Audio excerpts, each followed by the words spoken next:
पूरी दुनिया में मिडिल ईस्ट जंग से हाहाकार मचा हुआ है। तेल की कीमतों में बेतहाशा इजाफा। दक्षिण एशिया भी अब इससे अछूता नहीं है। पड़ोसी मुल्क पाकिस्तान में तो त्राहिमाम है। दरअसल पश्चिम एशिया के संकट से पाकिस्तान में तेल और गैस की कीमतें आसमान छू रही हैं। सप्लाई चेन का संकट खड़ा हो चुका है। पाकिस्तान की जनता दाने दाने को मोहताज हो चुकी है। लेकिन पाकिस्तान को देखिए, वो अमेरिका ईरान में पीस ब्रोकर की भूमिका निभाने के लिए बेताब है। आलम यह है कि 2 दिनों तक चलने वाली मिडिल ईस्ट शांति वार्ता एक ही दिन में खत्म हो गई। मिडिल ईस्ट में जंग के 1 महीने से ज्यादा का वक्त गुजर चुका है। पाकिस्तान की मध्यस्थता में इस्लामाबाद में हुई शांति वार्ता भी बेनतीजा खत्म हो गई। दरअसल इस पीस टॉक के लिए ना तो कोई रोड मैप था, ना ही कोई एक्शन प्लान। बैठक में सऊदी अरब, मिस्र, तुर्की के विदेश मंत्री शामिल हुए। हालांकि बैठक के बाद जो संकेत मिल रहे हैं, उससे ऐसा लगता है कि पाकिस्तान की मध्यस्थता की भूमिका निभाने की कोशिश फेल हो गई है।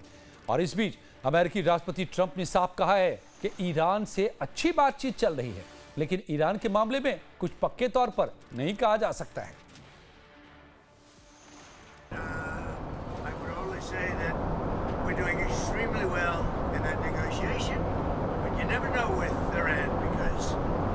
Negotiate with them, and then we always have to blow them up, whether it's the B-2 bombers or just terminating, as an example, the Iran nuclear deal done by Barack Hussein Obama, probably the worst deal we've ever done as a country, one of the dumbest deals we've ever done.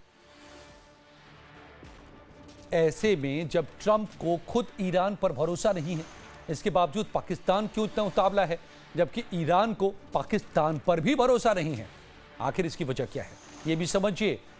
दरअसल Iran को लगता है कि Pakistan America या उसके सहयोगियों के दबाव में काम कर रहा है और इसीलिए मध्यस्थता एक तरफा हो सकती है। ईरान खुद को कूटनीतिक तौर पर मजबूत मानता है और किसी तीसरे देश, खासतौर से पाकिस्तान जो अमेरिका से प्रभावित हो, उसकी मध्यस्थता के बजाय सीधे शर्त रखना पसंद करता है। इतना ही नहीं, ईरान का मानना है कि पाकिस्तान की भूमिका ईरान के हितों के खिलाफ जा सकती है, जिससे वार्ता की विश्वसनीयता खत्म होने का खतरा है। लिहाजा कुल मिलाकर के पाकिस्तान की कूटनीतिक प्रयास को झटका लगा है। पाकिस्तान, तुर्की, मिस्र और सऊदी के बीच में जो बातचीत हुई, उसमें पहले से ही ये अंदेशा था कि बातचीत से ईरान और अमेरिका के युद्ध को रोकने में कोई खास प्रगति नहीं हो सकती है, क्योंकि पाकिस्तान तो इजराइल को रिकॉग्नाइज नहीं करता, तो इजराइल भला क्यों पाकिस्तान की बात सुनेगा। 2 साल पहले तो पाकिस्तान की एयरफोर्स ने ईरान में सिस्तान में बमबारी की थी और उसके जवाब में ईरान की एयरफोर्स ने 2 साल पहले पाकिस्तान के बलूचिस्तान में बमबारी की थी। तो ईरान भला क्यों पाकिस्तान की बात सुनेगा। तो ये तो हुई पीस टॉक की बात, लेकिन जो पाकिस्तान शांति का दलाल बनकर वाहवाही बटोरने पर जुटा है, इसकी आर्थिक हालत पहले से भी बेहद खराब है, जो युद्ध के इंपैक्ट से और खस्ता हो चुका है। पाकिस्तान की आवाम का दिवाला निकल चुका है। दरअसल मिडिल ईस्ट में संकट की वजह से तेल के दाम आसमान पर है। ये केवल पाकिस्तान में ही नहीं, इसका असर भारत में भी दिख रहा है। हिंदुस्तान में मिडिल ईस्ट की जंग की वजह से पेट्रोल और डीजल की कीमतों में बढ़ोतरी हुई है। फिलहाल भारत के प्रमुख शहरों में पेट्रोल की औसत कीमत 94 रुपये से लेकर 105 रुपये प्रति लीटर है। वहीं डीजल की कीमत 87 से 92 रुपये तक है, जबकि घरेलू सिलेंडर की कीमत 913 रुपये है। भारत सरकार लगातार तेल की कीमत पर काबू करने के लिए कोशिश कर रही है। हाल ही में केंद्र सरकार ने एक्साइज ड्यूटी को कम करके अपने लोगों को राहत दी है, लेकिन अब पाकिस्तान का हाल देखिए। यहाँ पर तेल की कीमत भारत से 3 गुने से भी ज्यादा है। इस वक्त पाकिस्तान में पेट्रोल 321 रुपये और डीजल 335 रुपये के पार है। ग्लोबल मार्केट के उतार चढ़ाव को देखते हुए पाकिस्तान सरकार को तेल कंपनियों को पेट्रोल पर करीब 95 रुपये और डीजल पर करीब 204 रुपये प्रति लीटर का भुगतान करना पड़ रहा है, यानी सब्सिडी देनी पड़ रही है। पाकिस्तान की माली हालत ऐसी नहीं है कि वो अपने देश के लोगों को इतनी राहत दे सके जो पहले से ही खरीद रहे हैं तेल। आलम यह है कि मिलीलीटर में लोग यहां पर तेल खरीदने को मजबूर हैं। मिलीलीटर में एलपीजी और केरोसिन ने भी लोगों की कमाई पाकिस्तान में तोड़ रखी है। पाकिस्तान में 11 किलो 670 किलोग्राम वाले एलपीजी सिलेंडर की कीमत जो पहले 3150 थी, अब 3968 है,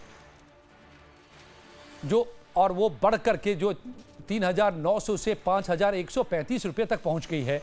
वहीं केरोसिन 4 रुपये 66 पैसे महंगा होकर 433 रुपये 40 पैसे पर पहुंच गया है प्रति लीटर। इससे पाकिस्तान में गरीब और मिडिल क्लास के लिए चूल्हा जलाना भी मुश्किल हो गया है। अगर बात करें पाकिस्तान में हवाई सफर की, तो बीते 30 दिनों में जेट फ्यूल की कीमत 5 बार बढ़ चुकी है। मार्च की शुरुआत में जो फ्यूल 188 रुपये थी, वो अब 288 रुपये बढ़कर 476 रुपये पहुंच गई है, जिससे पाकिस्तान इंटरनेशनल एयरलाइंस ने शहबाज सरकार को यहां तक धमकी दे दी है कि हवाई सफर को बंद करना पड़ेगा। कुल मिलाकर पाकिस्तान कंगाल हो चुका है, जो पहले से ही कंगाल था। पाकिस्तान का दिवाला निकल चुका है। इसके बावजूद पाकिस्तान बेगाने जंग में अब्दुल्ला बनने की कोशिश कर रहा है, और इसके पीछे पाकिस्तानी हुक्मरान की मंशा यह है कि अमेरिका से कुछ खैरात मिल जाए। पाकिस्तान जब ईरान, अमेरिका और इजराइल के युद्ध के बारे में बात करता है तो बहुत ही हास्यास्पद है। इस तरह की बातचीत करके तुर्की, सऊदी, इनको बातचीत में लाकर पाकिस्तान सिर्फ दुनिया भर में अपनी जगहसाई कर रहा है, क्योंकि दुनिया को मालूम है कि पाकिस्तान ना इजराइल को इन्फ्लुएंस कर सकता है, ना पाकिस्तान अमेरिका पर दबाव डाल सकता है, और ना ही ईरान कभी पाकिस्तान की कोई बात को सुन सकता है। तो आर्थिक कंगाली के बीच पीएम शहबाज शरीफ को अब कुछ सूझ नहीं रहा है। तेल संकट की वजह से पाकिस्तान में शनिवार और रविवार को लॉकडाउन लगाने का फैसला लिया गया है, जो 4 से 5 अप्रैल 2026 से लागू होगा। हर शनिवार रात 12:01 से ये लॉकडाउन शुरू होगा और रविवार रात 11:59 तक लॉकडाउन जारी रहेगा। इस दौरान बाजार, फैक्ट्रियां और सड़कों पर गाड़ियां नहीं चलेंगी। सर्विस सेक्टर में ताला लगेंगे, जबकि लॉकडाउन के दौरान पाकिस्तान में अस्पताल और जरूरी सेवाएं ही जारी रहेंगी। इतना ही नहीं, पाकिस्तान विदेशी कर्ज में भी डूबा हुआ है। पाकिस्तान पर नवंबर 2025 में IMF का कर्ज करीब $8.96 बिलियन था। वेस्ट एशिया में टेंशन के कारण पाकिस्तान की अर्थव्यवस्था और ज्यादा अब संकटों में है। इस बीच IMF फिर से पाकिस्तान को लोन देने की तैयारी कर रहा है। इस बार पाकिस्तान को $1.2 अरब का लोन मिल सकता है। आपको बता दें कि पाकिस्तान IMF का दुनिया में चौथा बड़ा कर्जदार देश है। 2026 की शुरुआत में पाकिस्तान पर कुल विदेशी कर्ज लगभग 135 से 138 अरब अमेरिकी डॉलर पहुंच गया, जो उसकी GDP का 33% से ज्यादा है। इसके साथ ही 2025-2026 के वित्त वर्ष में पाकिस्तान को $23 अरब का भारी भरकम कर्ज चुकाना है। आंकड़ों के मुताबिक पाकिस्तान के कुल विदेशी कर्ज का करीब 30.1% हिस्सा वर्ल्ड बैंक और इस्लामिक डेवलपमेंट बैंक जैसे संगठनों का है। IMF से लिया गया कर्ज कुल उधार का करीब 5.7% है। इसके अलावा करीब 19% कर्ज द्विपक्षीय समझौतों के तहत लिया गया है, जिसमें चीन, सऊदी अरब और जापान जैसे देशों से कर्ज लिया है। पाकिस्तान के द्विपक्षीय कर्ज का करीब 57.9% हिस्सा अकेले चीन का है। रिपोर्ट के मुताबिक पाकिस्तान पर चीन का करीब 12.27 लाख करोड़ रुपए का कर्ज बकाया है। जापान ने पाकिस्तान को करीब 3.48 लाख करोड़ रुपए का कर्ज दे रखा है, जबकि सऊदी अरब ने 1.49 लाख करोड़ रुपए के उधार दिए हैं। ऐसे में हर पाकिस्तानी पर कर्ज का बोझ बढ़कर करीब 3,33,000 रुपए का हो चुका है। इस बीच कर्ज के बोझ से दबे पाकिस्तान के विदेश मंत्री इसाक डार का पैर शांति वार्ता के बोझ को सहन नहीं कर सका और रेड कार्पेट पर पैर फिसलने से कंधे और पैरों में चोट आई। विदेश मंत्रियों के स्वागत समारोह के दौरान गिर पड़े और उनके कंधे में हेयरलाइन फ्रैक्चर तक हो गया। अब सवाल यह है कि इस वक्त अब पाकिस्तान की ये जो कोशिश सो कॉल्ड थी, वो क्या रंग ला रही है या कैसे नाकाम हो गई? और सबसे बड़ी बात, दुनिया के सुपर पावर डोनाल्ड ट्रंप, जो दिनों में, घंटों में ईरान को जीतने चले थे, अब मीडिएशन के लिए उनको केवल पाकिस्तान ही मिला। Retired major general Shashi Asthana साहब, डिफेंस एक्सपर्ट, मेरे साथ इस वक्त जुड़े हुए हैं। सर, आपका बहुत बहुत स्वागत है लाइव टाइम्स पर। ये जो पाकिस्तान में आज हमें दिखाई पड़ा, 3 देशों के फॉरेन मिनिस्टर यहां पर पहुंचे थे और बातचीत की एक तस्वीर सामने आई, सर क्या उससे निकला? क्या उससे असर होगा इस युद्ध पर? क्या आप समझ पा रहे हैं? हमें भी समझाएं सर। देखिए, इससे कुछ नतीजा नहीं निकलने वाला, ये अमेरिका को भी मालूम है और ये ईरान को भी मालूम है। तो फिर ये ड्रामा क्या था? हाँ, देखिए, एक मिनट, ड्रामा इसमें ये है कि ये बीच में डिस्टरबेंस आ रहा है कुछ। सर लेकिन आपकी आवाज हम सुन सकते हैं लाउड एंड क्लियर। हेलो, आपको मेरी आवाज मिल रही है? Absolutely sir, yes, loud and clear. Okay, okay. Now देखिए, ऐसा है कि पाकिस्तान के ऊपर ना अमेरिका को भरोसा है ना ईरान को भरोसा है, लेकिन ये जो अभी आप देख रहे हैं ये एक तरीके से ऑप्टिक्स है, और इस ऑप्टिक्स में यानी कि जो दिखलाई देने वाली चीज़ें हैं, इसमें मुझे नहीं लगता कि प्रेसिडेंट ट्रंप या ईरानी दोनों में किसी को भी कोई उम्मीद है इन बातचीत से। ये बातचीत जो कंट्री कर रहे हैं, देखिए लड़ाई चल रही है ईरान और एक तरफ ईरान है और दूसरी तरफ इजराइल और अमेरिका। यूएसए है।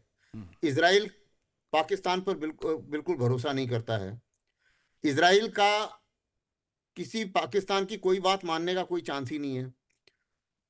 जहां तक अमेरिका का सवाल है, वो डायरेक्टली भी बात करना चाह रहे हैं, पाकिस्तान को वो सिर्फ इस्तेमाल कर रहे हैं पोस्टमैन की तरह। और दूसरी चीज, उन्हें पोस्टमैन चाहिए दो जगह मैसेज कन्वे करने के लिए, एक ईरान में, एक अरब देशों में और एक चीन में। तो अगर आप देखेंगे कि अगर जो आगे के शेड्यूल इनके चल रहे हैं पाकिस्तान के, जो मैसेज वॉशिंगटन ने, व्हाइट हाउस ने पाकिस्तान को दिया है, वो मैसेज एक तरीके से चीन के पास पहुंचेगा, और चीन के पास पहुंचाने के लिए मैसेज उन्हें लगता है कि शायद पाकिस्तान ही एक पोस्टमैन है जो कार्रवाई कर सकता है। तो पाकिस्तान का रोल जो है इसमें सिर्फ एक पोस्टमैन से ज़्यादा मैं कुछ नहीं देखता हूँ। मेडिएशन की कोई बात नहीं है। देखिए, मेडिएशन जब तभी जिम्मेवार मानी जाती है जब दोनों लड़ने वाली साइड्स वो उस देश को बोलें कि आप हमारे रेप के साथ में बातचीत कीजिए। इन बातचीत में ना इजराइल का कोई रेप है, ना अमेरिका का कोई रेप है और ना ईरान का कोई रेप है। तो इस बातचीत का कोई औचित्य रह नहीं जाता। ये पीठ पीछे जो भी स्टेज सेटिंग हो रही है या जो भी ऑप्टिक्स दिखाई जा रही है, पाकिस्तान की मजबूरी ये है कि उनकी माली हालत इतनी खराब है, जैसे कि आपने कमेंट्री में भी बताया, उनको एक और आईएमएफ लोन चाहिए। और एक और आईएमएफ लोन लेने के लिए अगर अमेरिका बोलता है कि जाओ मेरा ये मैसेज वहां दे के आओ, तो वो करते रहेंगे। वही चीज वो कर रहे हैं अभी। अभी अमेरिका ने उनको जो भी बोला होगा, प्रेसिडेंट ट्रंप ने, कि मेरा मैसेज इन लोगों को ये दो, उनको ये दो, बस वो वही काम कर रहे हैं। तो इसके बाद में आप देखेंगे कि पाकिस्तान का कोई ना कोई नुमाइंदा चीन भी नजर आएगा कुछ ही अगले एक दो दिन में। वो चीन में भी मैसेज देने जाएगा। तो पोस्टमैन का काम है। Postman at the best, post at the most जो है पोस्टमैन का काम पाकिस्तान इस वक्त कर रहा है। ये हमने पीछे देखा भी था, ट्रंप साहब के सामने उठक बैठक करते हुए शहबाज साहब को, तो आप बोले होंगे कि ये चिट्ठी पहुंचाओ यहाँ से वहाँ, और वो करने के अलावा और कुछ कर नहीं सकते। लेकिन अस्थाना साहब, कुछ लोग ये भी आशंका जता रहे हैं कि ये जो इस वक्त तीन मुल्क के, मिस्र के, तुर्की के जो फॉरेन मिनिस्टर यहाँ पर दिख रहे हैं, कहीं ये ईरान के खिलाफ सुन्नी एक्सिस एक्टिवेट करने और पाकिस्तान के जरिए ग्राउंड फोर्स को मोबिलाइज करने या अटैक करने की भी तो तैयारी नहीं है। कई ईरान के साथ ये धोखे का जाल भी तो नहीं बुना जा रहा है। कई लोगों को यह भी आशंका हो रही है। तो बिल्कुल सही कहा आपने, लेकिन इन तीनों की क्रेडिबिलिटी ऐसी है कि ये तीनों एक दूसरे के ऊपर भी विश्वास नहीं करते। अगर आपको याद हो, सऊदी अरेबिया और तुर्की के बीच में ठनी हुई थी, क्योंकि तुर्की के अर्डोगान भी जो हैं वो इस्लामिक कंट्रीज के नेता बनना चाह रहे थे, और वो सऊदी अरेबिया को पसंद नहीं आ रहा था। और उन्होंने इमरान खान, जो पाकिस्तान के उस समय प्राइम मिनिस्टर थे, वो कहीं गए हुए थे, उनको हवाई जहाज दिया था उन्होंने, मोहम्मद बिन सलमान ने, उन्होंने अपना हवाई जहाज वापस मंगा लिया था। उनको फिर कहीं से किसी दूसरी फ्लाइट में वापस आना पड़ा था। तो इनका आपस में भी मेल नहीं है। और इजिप्ट जो है उसकी जान इसलिए निकली हुई है क्योंकि गाजा सेटल हो नहीं रहा है। इजराइल जो है वो वार करता जा रहा है, और पैलेस्टीन जो है वो चाह रहे हैं कि भाई हम किसी तरीके से इजिप्ट में घुस जाएं। तो अगर आप देखिए, ये जितने भी कंट्रीज वहां पर हैं, वो कंट्रीज जो हैं आपस में भी एक दूसरे पर विश्वास नहीं करते, और पाकिस्तान पर तो सवाल ही नहीं पैदा होता किसी को विश्वास करने का। तो ये सारे के सारे जो हैं, ये एक अजीब सा, जिसे बोलना चाहिए, एक कोशिश कर रहे हैं पूरे विश्व में ये दिखाने के लिए कि देखिए हम शांति प्रिय हैं, और ईरान को एक मैसेज कन्वे हो रहा है कि भैया हमारे टैंकर छोड़ देना, हमारे ऊपर मार मत करो, हम तो तुम्हारे लिए काम कर रहे हैं। तो ओके उनका मैसेज ईरान को ये है। अमेरिका के लिए उनका मैसेज है कि देखिए आप जो मर्जी बोलेंगे वो मैं आपकी चिट्ठी पहुंचा दूंगा, चाहे आप मेरे को बोले चीन में, चाहे आप बोले ईरान में, मैं पहुंचा दूंगा आपकी चिट्ठी। ईरान सर, से तो हमारे मैंने साथ आपको बता दिया पाकिस्तान से क्या भी मैसेज मेहमान है। जुड़ गए हैं आस्ताना इजराइल साहब। से कोई मैसेज ही नहीं है। जी सर, जी सर, हमारे साथ रिटायर्ड मेजर शेख नदीम साहब जुड़ गए हैं, डिफेंस एक्सपर्ट हैं पाकिस्तान से। नदीम साहब, क्या निकला? आपका बहुत बहुत स्वागत है लाइव टाइम्स में। सबसे पहले तो क्या निकला जो 3 मुल्कों के फॉरेन मिनिस्टर्स आए थे पाकिस्तान में बैठ करके, 2 दिनों तक मीटिंग चलने वाली थी, एक ही दिन में सारा कार्यक्रम निपट गया, निकला क्या? देखिए, निकला ये कि हमने आपस में एक दूसरे के साथ अपने जो भी नोट्स थे वो शेयर किए। We have shared our notes with each other, और एक दूसरे को बताया है कि हम क्या क्या कर सकते हैं, क्या हमारी कैपेसिटी है, क्या कैपेबिलिटी है, और वो मिलकर हम एक इम्पीटस लॉन्च कर सकते हैं, एक मोमेंटम बना सकते हैं, and we can give peace a chance. हम सब अगर टुगेदर हो, because Pakistan is taking a lead role, तो पाकिस्तान के ये सारे ब्रदर कंट्रीज हैं, Pakistan wants to bring them in confidence, और पाकिस्तान ने इसीलिए उनको बुलाया कि यहाँ बैठकर उनको सारी बातें बताई जाए कि अब तक की क्या प्रोग्रेस है। हमने वहां से 15 पॉइंट का एजेंडा लिया। We have just communicated to Iran, Iran से हमने एजेंडा लिया और कम्युनिकेटेड टू यूएसए। अब दोनों का क्या पॉइंट ऑफ व्यू है, both of them are conveying to us कि अच्छा भाई, this is what the our side, ये फ्लेक्सिबिलिटी हम शो कर सकते हैं, what flexibility the opponent can show. तो इंशाल्लाह ताला मैं समझता हूँ, देखें मैं फौजी हूं, फौज में जो वॉर होती है नदीम साहब, लेकिन ईरान खुद कह चुका है कि हमें पाकिस्तान पर भरोसा नहीं, पाकिस्तान के मीडिएशन को हम कबूल नहीं करते हैं इस युद्ध के दौरान। तो फिर उसके बाद गुंजाइश कहां बचती है कि पाकिस्तान मीडिएट करे? हाँ देखिए, ये कहां लिखा है, किसने कहा, किस जगह पे आपने सुना? इराकची साहब डेली बात कर रहे हैं हमारे फॉरेन मिनिस्टर से, हमारे प्राइम मिनिस्टर से। आप देखें, डेली लोगों की आपस के अंदर बातें हो रही हैं, और डेली दोनों एक दूसरे को कन्वे कर रहे हैं। अमेरिकन ने भी कहा है कि बिल्कुल जीडी वेंस तक इसके अंदर शामिल हैं, ये कोई छोटे मोटे लेवल की चीज नहीं हो रही है। इंशाल्लाह आप देखेंगे very soon JD Vance will also come. Pakistan उसमें बिल्कुल सही है, खतरा है पाकिस्तान के लिए भी, because we can not trust, ठीक है, साइड्स को, कि कोई साइड भी है किस टाइम पे भी जो है वो उसको जो है वो बैक मार जाए।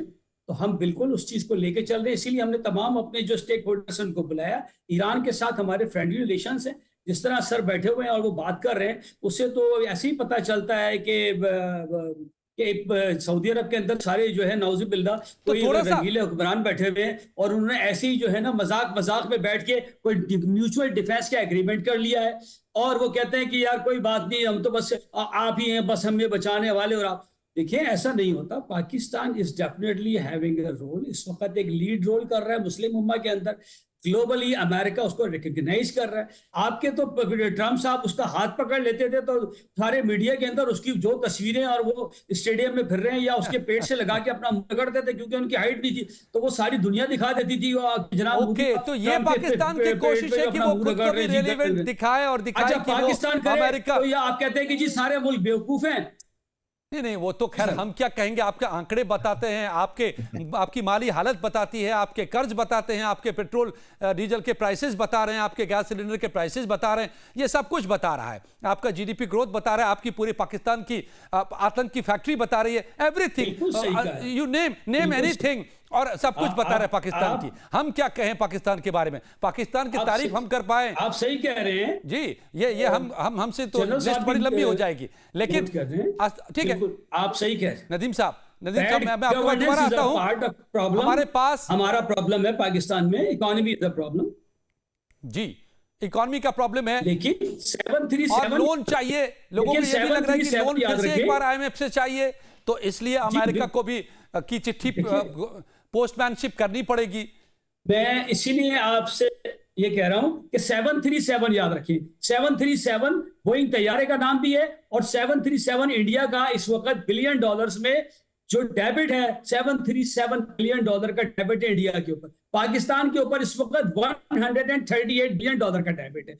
ये जनरल साहब को भी बता दें और अपनी आवाम को भी बता दें। नहीं, तो आप डेफिनेटली आप जो शो करते हैं जीडीपी वो नॉमिनल जीडीपी है। अब आप मुझसे क्लास लेंगे कि नॉमिनल जीडीपी क्या है। आप उसका आसान हल ये करें कि गूगल पर जाके लिखें कि amongst the rich countries India stands where. आप छोड़ दें नॉमिनल जीडीपी को, ठीक है। तो आप इसी तरह से पीपीपी होता है, ठीक है, परचेजिंग पावर द जनरल साहब। आप जाके जरा चेक करें, देखिए कि रिच पीपल्स के अंदर इंडिया कहां स्टैंड करता है, गुर्बत में कहां स्टैंड करता है, ठीक है। तो ये बातें ना करें, हम आप एक जैसे कंट्रीज हैं। हाँ, डिफेंस के अंदर पाकिस्तान का स्टैंड करता है ना, पाकिस्तान स्टैंड करता है। नहीं, ग्लोबल प्लेटफॉर्म पर पाकिस्तान स्टैंड करता है ना, बिल्कुल करता है। आप टेररिज्म के एपी सेंटर के तौर पर इस्तेमाल करता है, आप स्टैंड करता है। आईएमएफ के टॉप 3 लोन सीकर्स में से एक स्टैंड करता है। वो बहुत चीजों में करता है। मैं बता रहा हूँ, लंबी हो जाएगी बात। इंडिया में अभी भी 94 रुपए का है पेट्रोल, आपके यहाँ 300 के पार है पेट्रोल। तो ये है दोनों का। ये ठीक है, मैं आपके पास लौटता हूँ एक बार। मेजर जनरल साहब को, retired major general Shashi Asthana साहब भी मेरे साथ हैं। अब अस्थाना साहब, तो लग रहा है अगर हम नदीम साहब की बातों पर गौर कर लें और उसको एक मिनट के लिए सच मान लें, तो हमें लग रहा है कि अब शांति का दूत पाकिस्तान युद्ध को खत्म ही करवाने वाला है। कुछ घंटों की बात है। देखिए, शांति इस युद्ध में होना वो पाकिस्तान के बस की बात नहीं है, क्योंकि दोनों साइड्स की डिमांड्स इतनी ज्यादा भिन्न अलग हैं कि उनमें आपस में सामंजस्य अभी तो नहीं मिलने वाला। इसलिए ये उम्मीद करना कि चाहे मेडिएशन कोई भी करे, इतनी आसानी से दोनों साइड मिल जाएंगी, वो तो पॉसिबल नहीं है। और अगर मैं इनकी दोनों की डिमांड देखूं, दोनों साइड्स की, तो देखिए, जो अमेरिका की डिमांड थी लड़ाई से पहले, वो थी अनकंडीशनल सरेंडर। वहां से उनकी डिमांड काफी हद तक कम हुई है और वो एक तरीके से कॉम्प्रोमाइजिंग पोजीशन में आ रहे हैं। अभी वो अनकंडीशनल सरेंडर की बात नहीं कर रहे हैं। पहले वो कह रहे थे नो मिसाइल, अब वो बोलते हैं नहीं, मिसाइल एक लेवल तक होनी चाहिए। पहले बोल रहे थे यूरेनियम बिल्कुल नहीं होगा, लेकिन अब बोलते हैं कि नहीं, पीसफुल पर्पस के लिए हो सकता है। तो उधर से थोड़ी ढील दिखाई दी है। ईरान का जो डिमांड थी वो लड़ाई से पहले जो थी उससे कहीं ज्यादा सख्त हो गई। तो इस चीज को मद्देनजर रखते हुए ये साफ नजर आता है कि ईरान ने काफी जिसे बोलना चाहिए मुंह तोड़ जवाब दिया है। और इस चीज को मद्देनजर रखते हुए जो डिमांड्स हैं उनमें इतना ज्यादा वेरिएशन है कि इतनी आसानी से दोनों मानेंगे नहीं। ईरान के लिए देखिए मजबूरी क्या है, सबसे बड़ी नंबर 1 सर्वाइवल है, नंबर 2 उन्होंने अमेरिका के ऊपर कॉस्ट इंपोज करनी है, पॉलिटिकल कॉस्ट हो, इकोनॉमिक कॉस्ट हो, मिलिट्री कॉस्ट हो, हर तरह की कॉस्ट उन्होंने इंपोज करनी है अमेरिका के ऊपर। और तीसरी चीज ये है कि उन्हें अपने कंसेशंस चाहिए जो वो बोल रहे हैं। अब आती है बात कि अगर बात करें तो कैसे, किस बेसिस पे करें, क्योंकि बात तो पहले भी वो अमेरिका से कर रहे थे और बातचीत करते करते अमेरिका ने लड़ाई शुरू कर दी। तो उनको अमेरिका के ऊपर भरोसा नहीं है इस चीज के ऊपर, उसी मुताबिक किसी और के ऊपर भरोसा हो ये भी कोई चांस बन नहीं रहा है। तो अभी की हालत में ऐसा लगता नहीं है। ये बात सही है कि भाई दोनों का एमुनिशन खत्म होगा, दोनों के ऊपर खर्चा बढ़ रहा है, दोनों की ताकत भी थोड़ी थोड़ी कमजोर होती जा रही है जैसे जैसे लड़ाई आगे बढ़ रही है। तो एक टाइम पर बातचीत तो करनी पड़ेगी, लेकिन अभी जो है इतनी जल्दी वो मुझे नहीं लगता कि कोई मानने को तैयार है।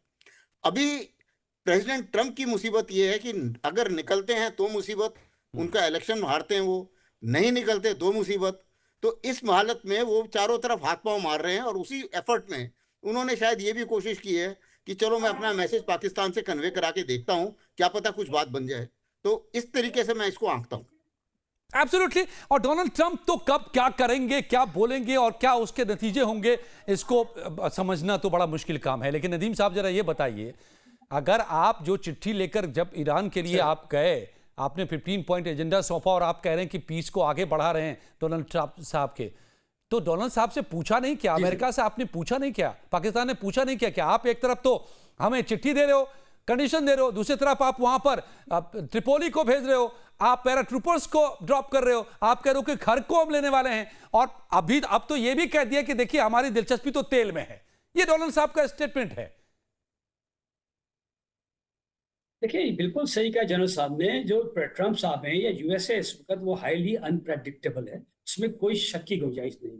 लेकिन जनरल साहब ने वॉर कोर्स के दौरान, स्टाफ कोर्स के दौरान ये जरूर पढ़ा होगा कि जिस तरह वॉर शक करती है आसपास की एरिया को, इसी तरह से और एक्सटेंड होती है, इसी तरह से जो सीज फायर होता है या पीस इनिशिएटिव होता है, ये भी अपने अंदर ये मोमेंटम रखता है और वो शक करता है और एक्सटेंड होता है। अगर एक दफा किसी जगह सीज फायर हो जाए ना सर जी, तो फिर वो हल्के हल्के दोबारा जंग शुरू करना थोड़ा टाइम लगता है। हमारा मकसद ये है कि ग्राउंड में ये दोनों भाग रहे हैं, सर ने जैसे कहा कि बिल्कुल दोनों एग्जॉस्ट हो रहे हैं और धांप रहे हैं, तो हम we just want to make them sit कि यार बैठो, थोड़ी देर बात कर लो, पानी का गिलास पी लो। काइनेटिक तो तुम्हारी पहले भी चल रही थी, लेकिन अब पानी पीने के बाद दोबारा लड़ लेना। पाकिस्तान लेकिन अगर इस अनबायस्ड दौरान एक पीस दफा भी टॉक बैठ गए- करवाएगा, ये भरोसा पाकिस्तान पर कैसे करेगा कोई भी?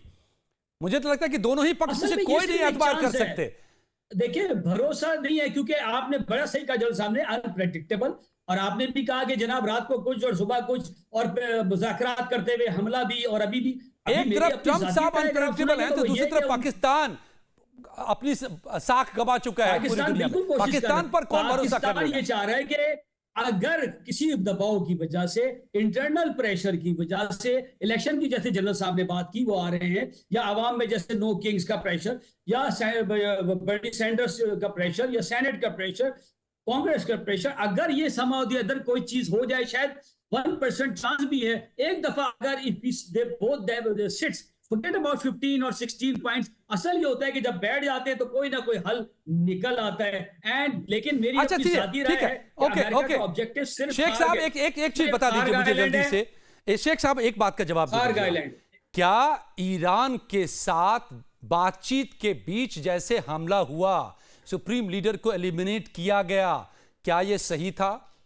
जी बिल्कुल, क्या है पाकिस्तान का स्टैंड? बिल्कुल ये हाईली कंडेम, और ये एग्रेशन था, ये पूरे ह्यूमन राइट्स की खिलाफ वर्जी थी पूरी दुनिया की। ईरान के जो अटैक था वो हाईली कंडेमनेबल है, मैं समझता हूं। और ये एग्रेशन है कि एक साइड पर रात को ओमान के जो थे उन्होंने अनाउंस कर दिया था कि जनाब we have reached to some agreement, और होपफुली सारी बातें तकरीबन तय हो गई हैं। और नेक्स्ट डे आपके एक दिन पहले आपके मोदी साहब गए, पता नहीं क्या कान में घूम कर आ गए, अगले दिन इजराइल ने हमला कर दिया यूएसए ने, तो उसके बाद तब तो आप लोगों को डरना चाहिए। अगर मोदी साहब इजराइल से हमला करवाने का बटन दबाकर आए, अगर ये आप मानते हैं, तो फिर तो आप लोगों को सबसे पहले डरना चाहिए पाकिस्तान को मोदी साहब से, कि अगर इजराइल से उधार हमला करवा सकते हैं ईरान पर, तो पता नहीं। देखिए हम तो किसी से भी नहीं डरते, हम किसी से भी नहीं डरते। ये इजराइल के नेतन्याहू ने तो कई दफा दूर की कौड़ी आपके मोदी साहब के साथ पैग लगाते हुए, साहिल समंदर के साथ पैग लगाते हुए विस्की का बोला कि नेक्स्ट टारगेट पाकिस्तान है। वक्त इतना ही था। मोदी साहब ने भी ये सोच के सारे बास्केट में डाल दिए कि शायद ये लोग जंग जीत जाएंगे, ईरान वीरान गल्फ सब खत्म हो जाएगा, भागो, इस वक्त टाइम है इजराइल के साथ और अमेरिका के साथ दोस्ती कर लो। लेकिन उनका ख्वाब जितना ईरान खत्म होगा कि ईरान ने नहीं, माशाल्लाह ये ईरान खुद बता रहा है। ये पाकिस्तान को बताने की जरूरत नहीं है। ईरान पिछले 31 दिनों से लड़ भी रहा है, मुंह तोड़ जवाब भी दे रहा है, और जो अग्रेशन है उसका हिसाब भी बराबर कर रहा है। बहरहाल मेरे पास इतना ही वक्त था। बहुत बहुत शुक्रिया शेख साहब आपका, अस्ताना साहब, आप दोनों का मेरे साथ जुड़ने के लिए।